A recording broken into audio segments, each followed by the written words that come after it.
उदयपुर के पास स्थित चिरवा घाट दिन में जितना खूबसूरत लगता है, रात में उतना ही डरावना। घना जंगल, अजीब सन्नाटा और रहस्यमयी घटनाएं। इस घाट से जुड़ी एक डरावनी कहानी जो आज भी लोगों के दिल में डर पैदा कर देती है। आपके पास भी ऐसी कोई हॉन्टेड मिस्टीरियस स्टोरी है तो आप हमें इस मेल आईडी पे मेल कर सकते हैं। आरव शर्मा एक यूट्यूब इन्फ्लुएंसर जो कि ऐसी काफ़ी सारी जगहों पे जाके उस चीज़ के बारे में खुलासा करता है। आरव शर्मा उदयपुर का ही रहने वाला था। एक्चुअली था, मैं इसलिए बोल रहा हूँ क्योंकि प्रेजेंट टाइम में वो अवेलेबल नहीं है, क्योंकि भाई ने जो गलती की थी उसकी सज़ा उसे बहुत ही खतरनाक मिली थी। आरव शर्मा का यूट्यूब चैनल काफ़ी बढ़िया चल रहा था। उसका जनरली एक ही काम था, ऐसे अजीबोगरीब पैलेस पे जाके लोगों को उस पैलेस की सच्चाई बताना। ये बात तो हम भी जानते हैं कि हर पैलेस भूतिया नहीं होता, लेकिन काफी बार जो आपने कहानियां सुनी होती है कहीं ना कहीं उसमें कुछ ना कुछ सच्चाई होती है। ऐसी कहानी है उदयपुर के पास चिरवा घाट। ये एक ऐसा घाट है जो दिन में काफी खूबसूरत लगता है दोस्तों, लेकिन रात में ये उतना ही भयानक और डरावना हो जाता है। कहा जाता है दोस्तों कि यहाँ पे बहुत सारी ऐसी घटनाएं हो चुकी है। रात को काफी लोगों की यहाँ पे डेथ भी हो चुकी है। अनवांटेड एक्सीडेंट, कुछ लोगों का दिखना, ऐसी बहुत सी घटनाएं जिस पे विश्वास करना बहुत ही ज़्यादा मुश्किल है। दोस्तों कहा जाता है कि एक बार चिरवा घाट में दो कपल जिसकी रिसेंटली शादी हुई थी, वहाँ पे उनकी डेथ हो गई थी। दोस्तों डेथ भी ऐसी वैसी नहीं, रात भर उनकी बॉडी उस घाट के अंदर पड़ी हुई थी। उनकी बॉडीज़ के ऊपर बहुत सारी गाड़ियों ने और ट्रकों ने अपने पहिए चला दिए थे, जिसकी वजह से उनकी जो बॉडी थे वो इतनी खतरनाक तरीके से अस्त व्यस्त हो गई थी कि पुलिस वालों को उनकी बॉडी को खुरेच के निकालना पड़ा था। कहा जाता है कि ये कपल आज भी उस घाट के अंदर भूत के रूप में घूम रहे हैं। काफ़ी लोगों ने वहाँ पे किसी आदमी का या फिर ऐसी औरत का घूमना बताया है। हालांकि इस बात की पुष्टि करना बहुत मुश्किल है कि कौन सच बोल रहा है, वो कौन अपनी मनगढ़ंत कहानियाँ बता रहा है। दोस्तों एक बार आरव शर्मा ने अपना एक कंसाइनमेंट पूरा करके वीडियो अपलोड ही किया था, ठीक है। तभी साक्षी, हालांकि उसके हेल्पर है, उसी के साथ में रहती है, उसकी जो कहानी की स्क्रिप्ट है वो बनाने का काम करती है। पता नहीं कैसे आरव शर्मा के माइंड में एक बात आती है कि वो साक्षी को बोलता है, साक्षी एक काम करते हैं, चलो अपन बाहर के बहुत सारे पैलेस के बारे में अपने इंफॉर्मेशन ले लिए, लेकिन अपने पास ही एक चिरवा घाट है जिसकी बहुत सारी ऐसी कहानियां हैं जिस पे विश्वास करना बहुत मुश्किल है। तो क्यों ना आज रात को हम वहाँ पे चले और पूरी रात हम लोग वहीं पे रहेंगे। देन उसकी जितनी भी फोटोग्राफी और वीडियोग्राफी है वो अपन यूट्यूब पे अपलोड करेंगे। तकरीबन 8 बजे साक्षी और आरव जो है वो चिरवा घाट के लिए निकल जाते हैं अपनी कार के अंदर। तकरीबन 9 बजे तक वो उसके पास पहुँच जाते हैं। वो कुछ किलोमीटर इधर ही रुकते हैं, वहाँ पे एक रेस्टोरेंट होता है, अच्छे से खाना खाते हैं। तो आरव शर्मा अपनी कार उठाता है, साक्षी को बिठाता है और उस टनल के अंदर चला जाता है। शुरुआत में कुछ भी अजीब नहीं था दोस्तों, लेकिन ये उनकी परीक्षा भी कह सकते हैं अपन। एक बार उन्होंने पूरी टनल को पार कर लिया। जैसे टनल को पार किया, आरव ने कहा, देखा सब कुछ नॉर्मल है, कोई प्रॉब्लम नहीं है इसके अंदर, रात अपन यहाँ से इजीली गुजार सकते हैं। फिर क्या था, आरव शर्मा ने वापस अपनी गाड़ी को टर्न लिया, टनल के अंदर एंटर कर गया। अब आरव शर्मा सोचता है कि एक बार एक काम करना है, इस टनल को एक बार वापस अपन पार करते हैं और उसके बाद वापस रिटर्न आएंगे और हाफ टनल के दम पर वेट करेंगे। तो भाई आरव शर्मा क्या करता है कि उस टनल में अपनी गाड़ी को रफ्तार से भगाने लगता है। भाई गाड़ी चल रही है, कोई प्रॉब्लम नहीं है, आराम से दोनों जने बैठे हुए कार में, सॉन्ग वगैरह चल रहे हैं, चलती जा रही है, चलती जा रही है, चलती जा रही है। आखिर में आरव महसूस करता है कि भाई काफ़ी ज़्यादा टाइम हो चुका है, लेकिन अब तक जो है टनल ख़त्म नहीं हुई। ये सोचकर आरव ने फिर से अपनी गाड़ी की स्पीड और बढ़ा दी। अब एक अच्छी खासी स्पीड के साथ में गाड़ी टनल में भाग रही है, लेकिन टनल का अंत होने का नाम नहीं है। एक चीज़ और उसने नोटिस की थी कि उस टनल के अंदर उसकी कार के अलावा और कोई कार, कोई ट्रक, कोई बस, कोई भी व्हीकल वहाँ पे नहीं है, पूरा सुनसान। काफ़ी देर चलने के बाद तकरीबन पौन घंटा गाड़ी को चलाया, लेकिन उस टनल का अंत होने का नाम नहीं हो रहा है। अब यहाँ पे साक्षी को थोड़ा बहुत डर लगना चालू हो गया था कि भाई ये सब क्या हो रहा है, मतलब ऐसा कभी हुआ नहीं, क्योंकि उन्होंने जो टनल को पार किया था मोटा मोटी उन्होंने 10 मिनट के अंदर उस टनल को पार कर लिया था, लेकिन अभी जो है वो उन्होंने तकरीबन पौन घंटा भी गाड़ी चलाई, लेकिन अभी तक वो टनल पार नहीं हुई। आरव को भी काफ़ी ज़्यादा शौक लगता है कि भाई ये क्या हो रहा है। तभी आरव सोचता है कि चलो एक काम करते हैं, एक बार बाहर निकल के देखते हैं। तो आरव और साक्षी दोनों बाहर निकल जाते हैं। भाई स्टार्टिंग में कोई प्रॉब्लम नहीं होती, देखते हैं चारों तरफ अंधेरा है, कुछ जगहों पर लाइट लगी हुई है।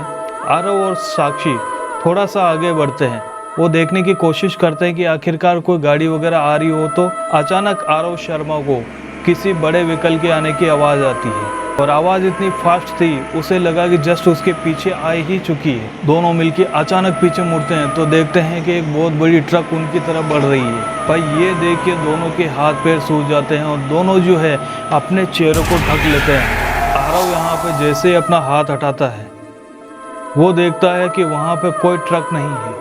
तभी वो पास में देखता है जहाँ पे साक्षी खड़ी थी, देखता है कि वहाँ पे साक्षी भी नहीं है, देन वहाँ पे उसकी कार भी नहीं है। पूरी टनल में वो अकेला खड़ा है। ये देख के उसे इतना ज़्यादा डर लगता है कि उसके पसीने छूट जाते हैं। वो चिल्लाता है, साक्षी साक्षी साक्षी कहाँ हो, लेकिन उसे कोई रिप्लाई नहीं मिलता। वो भागता है, टनल की तरफ भागता है, लेकिन पूरी टनल में उसे कोई भी दिखाई नहीं दे रहा था। थोड़ी देर भागने के बाद में वो थक जाता है और अपने घुटनों पे बैठ जाता है। तभी अचानक उसे साक्षी के चिल्लाने की आवाज़ आती है। वो उठता है, चारों तरफ देखता है, लेकिन उसे कोई भी दिखाई नहीं दे रहा था। अब यहाँ पे आरव इतना डर चुका था, वो अंदर से थर थर काँपने लगा था। उसे कुछ समझ में नहीं आ रहा था कि आखिरकार ये क्या हो रहा है। गलती उसी की थी, उसे महसूस होने लग गया था कि उसने जो चैलेंज लिया है वो उसके साथ बहुत ही भयंकर हो सकता है। अभी चिल्लाने की आवाज़ और ज़्यादा तेज़ हो जाती है। आरव उठता है और भागता है उस आवाज़ की तरफ। आवाज़ तेज़ हो रही है, आरव भाग रहा है। भागते भागते अचानक उसे सामने टनल में एक साया दिखाई देता है। उसे लगा वो शायद साक्षी है और उसके साथ में कोई मजाक कर रही है। वो भागते हुए उसके पास जाता है, देखता है कि एक लड़की दूसरी तरफ मुंह करके खड़ी हुई है। उस लड़की ने राजस्थानी ड्रेस पहन रखी थी। राजस्थानी ड्रेस भी कौन सी दोस्तों, जो शादी के अंदर जो जोड़ा पहना जाता है वो जोड़ा उसने पहना हुआ था। उसे देखते ही आरव समझ जाता है कि भाई ये साक्षी नहीं हो सकती, क्योंकि साक्षी ने ये वाली ड्रेस नहीं पहनी हुई थी। लेकिन इस ड्रेस की पहनी हुई लड़की के बारे में उसने काफ़ी सारी कहानियाँ सुनी हुई थी कि इस टनल में एक ऐसी लड़की घूमती है जो ऐसी लाल कलर की ड्रेस पहने घूमती है और लोगों का शिकार करती है। आखिर में आरव को समझ में आ गया था कि हो सकता है कि ये आज उसका आखिरी दिन हो। फिर भी आरव मजबूती के साथ में खड़ा रहता है और उसे बोलता है कि कौन हो तुम और मेरी दोस्त कहाँ है, मुझे तुमने यहाँ पे क्यों फंसा रखा है, मुझे निकालो, यहाँ से बाहर निकालो। वो लड़की कोई जवाब नहीं देती है। तभी धीरे धीरे उस लड़की के सिसकने की आवाज़ आने लगती है। सिसकते सिसकते ही वो लड़की रोने लगती है और धीरे धीरे आरव की तरफ मुड़ने लगती है। पर जैसे ही वो लड़की मुड़ती है, आरव देखता है कि वो लड़की और कोई नहीं, साक्षी है। भाई ये देख के उसका और भी ज़्यादा दिमाग खराब हो जाता है कि भाई यहाँ पे कार गायब है, साक्षी गायब हो गई थी, साक्षी अब आई है तो साक्षी की ड्रेस चेंज है, पता नहीं क्या हो रहा है। साक्षी के सारे बाल खुले हुए हैं। जैसे ही साक्षी ने अपना चेहरा ऊपर किया, आरव देखता है साक्षी की आंखों की पुतलियाँ गायब है, पूरी आंखें सफ़ेद है। उसके चेहरे पे बहुत सारे कट लग चुके थे। वो इतनी भयंकर दिख रही थी कि एक बार तो आरव का दिल इतना खतरनाक धक धक करने लग गया था। उसे लगा कि अभी शायद उसे कहीं हार्ट अटैक ना आ जाए। आरव डरते हुए पीछे की तरफ जाने लगता है और जो साक्षी है वो धीरे धीरे रोती हुई आगे बढ़ने लग रही है। तभी साक्षी का चेहरा बदलने लगता है। साक्षी रोनी सूरत से डरावनी सूरत में बदलने लगती है। साक्षी को धीरे धीरे गुस्सा आने लगता है, वो चिल्लाने लगती है, वो गुर्राने लगती है कि ऐसा लग रहा था कि उसके शरीर में कोई अलग है और कोई दूसरा है। पीछे खिसकते वक्त आरव का पैर किसी चीज़ से टकराता है और आरव जो है नीचे गिर जाता है। साक्षी उसके सामने आ रही है, साक्षी उसकी तरफ बढ़ रही होती है। तभी अचानक साक्षी गुस्सा करने लगती है, उसकी आंखें इतनी खतरनाक होने लगती है, इतनी डरावनी, इतनी खतरनाक। साक्षी अपना मुंह खोलती है जिसमें उसके बहुत ही भयानक बड़े बड़े दांत दिखने लगते हैं। साक्षी चिल्लाते हुए आरव के ऊपर कूदती है। तभी आरव जो है चिल्लाते हुए अपना हाथ अपने चेहरे के ऊपर ले आता है, लेकिन तभी आरव को महसूस होता है कि यार ऐसा कुछ नहीं हो रहा है, बिल्कुल ठीक है। आरव वहाँ से उठता है और इधर उधर भागने लगता है। इतना कुछ देखने के बाद में आरव को एक बात तो समझ में आ चुकी थी कि अगर उसने कुछ नहीं किया तो ये रात उसकी आखिरी रात हो सकती है। आरव उठता है, भागता है, चारों तरफ देखता है और एक तरफ डिसाइड करता है कि उसे किस तरफ भागना है। आरव बाहर निकलने की बहुत कोशिश करता है, टनल से वो बाहर नहीं निकल पाता। तभी वो देखता है कि पीछे से एक कार आ रही है। कार बहुत ही ज़्यादा फास्ट होती है उसकी हेडलाइट चल रही है। अंदर वो देखता है दूर से ही उसे वही लड़की, वही साक्षी दिखाई दे रही है, बहुत ही ज़्यादा खतरनाक गुस्से के अंदर। मानो ऐसा लग रहा था कि आज साक्षी आरव की जान लेके रहेगी। आरव बहुत ज़्यादा डर चुका था। कार काफ़ी ज़्यादा स्पीड में थी। आरव ये समझ चुका था कि हो सकता है कि ये कार उसे कुचल के भाग जाए, या फिर ऐसा भी हो सकता है कि ये उसका भ्रम हो। आरव भागता है, पीछे की तरफ भागता है, लेकिन कार काफ़ी ज़्यादा स्पीड में होती है। आरव भागते भागते थक जाता है, वापस पीछे मुड़ता है, देखता है कार अभी भी उसका पीछा करी है। वो बहुत ही ज़्यादा फास्ट थी। तभी आरव समझ आता है कि कुछ भी हो वो उस चीज़ से भाग नहीं पाएगा, और वो एक जगह खड़ा हो जाता है। जैसे खड़ा होता है, कार उसकी तरफ बढ़ रही होती है। अभी कार उससे टक्कर मार देती है। टक्कर लगते ही आरव बहुत दूर जाके गिरता है, और जैसे ही गिरता है वो चिल्लाने लगता है, और चिल्लाते हुए ही उठ जाता है। भाई उसकी आंखें खुलती है, वो देखता है कि वो उसी के कार के अंदर बैठा हुआ है। साक्षी उसी के पास में बैठी हुई है, वो उसी कार के अंदर, उसी टनल के अंदर बैठा हुआ है। एक बार तो आरव का ऐसा महसूस हुआ कि वो कोई सपना देख रहा है, लेकिन जब उसने अपना हाथ उठाया तो उसने देखा कि उसका हाथ ब्रेक हो चुका था, यानी कि उसके हाथ की जो हड्डी थी वो टूट चुकी थी। वो देखता है उसका पूरा शरीर घाव से घिरा हुआ है, उसका एक पैर टूटा हुआ है, हाथ मुड़ा हुआ है, शरीर के ऊपर बहुत सारी चोटें लगी हुई है। अब उसे बहुत ज़्यादा डर लगने लग गया था, उसे काफ़ी सारा दर्द हो रहा था, वो दर्द से चिल्ला रहा था। साक्षी जो है उसे संभालने की कोशिश करती है कि आरव क्या हुआ, आरव क्या हुआ, लेकिन उसे कुछ समझ में नहीं आ रहा था आखिरकार बैठे बैठे क्या हो गया। लेकिन वो इस चीज़ को नोटिस करती है कि आरव का हाथ मुड़ा हुआ है, लेकिन बैठे बैठे उसका हाथ कैसे मुड़ गया। लेकिन साक्षी को नहीं पता था कि आरव अभी किस दौर से गुजर चुका है। ये देखते ही साक्षी जो है आरव को साइड सीट पे बिठाती है और खुद ड्राइव करते हुए उसे हॉस्पिटल लेके जाती है। हॉस्पिटल पहुंचते ही अच्छे से उसका इलाज होता है, प्लास्टर वगैरह बांधा जाता है, और डॉक्टर ने कहा कि अभी वो सेफ है। लेकिन जो डॉक्टर ने कहा वो एक अजीब बात थी। डॉक्टर ने कहा इसका एक्सीडेंट हुआ है।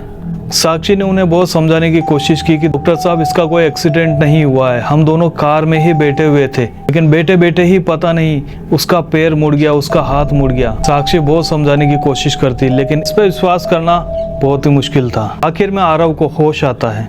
साक्षी उसके पास जाती है, उससे पूछती है क्या हुआ, तुम कार में बैठे हो, बैठे बैठे ही तुम्हारे हाथ पैर कैसे मुड़ गए, तुम्हारी ये हालत कैसी हो गई।